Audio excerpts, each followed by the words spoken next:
Beyonce, 41, headlined a private gig in Dubai over the weekend to mark the opening of the new five-star Atlantis Royal Hotel. Despite a strict no-phones policy, footage of the performance was shared on social media and sparked backlash from some disappointed fans. The performance is controversial because homosexuality remains illegal in the United Arab Emirates, while her latest album Renaissance had taken inspiration from LGBT+ culture. It has not been confirmed how much Beyonce was paid for the hour-long performance, but TMZ reported that she made $24 million. One journalist, Douglas Greenwood, tweeted, "I'm struggling to understand why Beyonce, who has $500 million, would accept $20 million to make her debut performance of the Renaissance album, a record which lifts heavily from queer culture, in Dubai, a country where LGBT rights aren't recognized." So many people saying, "She didn't perform anything from Renaissance though. Does that actually make a difference? She's in cycle for an album indebted to queer culture." The question should be, why didn't she? Could she? Bev Jackson, co-founder of the LGB Alliance, also said the performance casts a shadow over Beyonce's support for lesbians and gay people.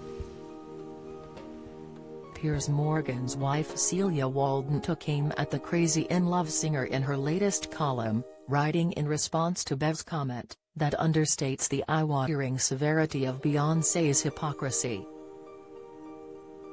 When you consider that the multi-platinum-selling U.S. artist didn't perform any tracks from her Renaissance album on Saturday night, this wasn't so much casting a shadow over her LGBTQ+ tub-thumping as making a mockery of it.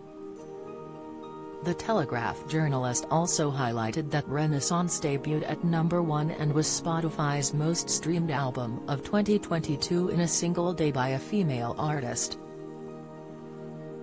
She continued in the publication, "So Beyonce reaped the rewards of her loudly voiced moral rectitude.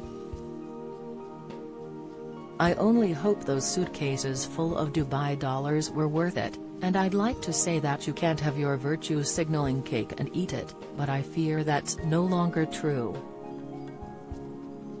When Renaissance was released back in July, Beyonce dedicated the album to her uncle, Johnny, who died following a battle with HIV. In a message shared to her website at the time, Beyonce said, "A big thank you to my Uncle Johnny. He was my godmother and the first person to expose me to a lot of the music and culture that serve as inspiration for this album." She had previously honored Johnny during her 2019 GLAAD Media Awards acceptance speech. She said, "Witnessing his battle with HIV was one of the most painful experiences I've ever lived. I'm hopeful that his struggles serve to open pathways for other young people to live more freely." LGBT rights are human rights. Nevertheless, not all discussion about the mother of three's one-off performance was negative. American TV personality and LGBT+ activist, Tease Madison, jumped to her defense, telling TMZ that the singer is loyal to her fans and has been an ally of the LGBT+ community for years.